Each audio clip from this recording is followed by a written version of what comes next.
आफूले गरेका सबै षड्यन्त्रहरूको बारेमा आकाश र देवीले थाहा पाएपछि राकेशले आकाशलाई किडन्याप गरेका छन्। हो दर्शकबिन्द, आकाश भने राकेशले गरेका सबै षड्यन्त्रका बारेमा देवीलाई बताउन जाने क्रममा राकेशले आकाशलाई बाँधेर राखेका छन्। उतातिर देवीले पनि आकाशलाई फसाउने राकेश हो भनेर थाहा पाइसकेकी हुन्छन्। हो दर्शकबिन्द, जब देवीले नमुनाको डायरी फेला पार्छिन् तब उनले राकेशको असली अनुहार देखिसकेकी हुन्छन्। तेरो श्रीमान त हत्यारा हो, धोकेबाज हो भनेर गाउँलेहरू देवीको पीडामाथि झन पीडा थप्ने काम गरिरहेका हुन्छन्। उतापट्टि राकेशले चाहिँ नमुनाको डायरीमा भएका सबै कुराहरू जलाएर नष्ट बनाउन सफल भएका छन्।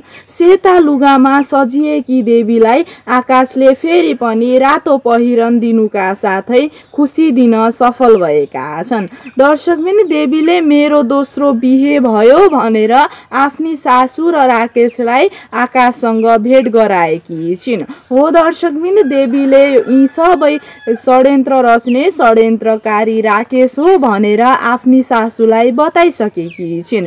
दर्शकबिन्द, देवीले भने राकेशलाई पिटेर घाइते समेत बनाएकी छिन्।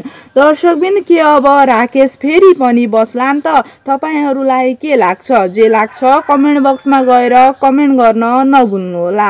आजको रिभ्यू भिडियो यति नै। फेरि पनि नयाँ भिडियोमा भेट्नेछौँ। हस्त, धन्यवाद।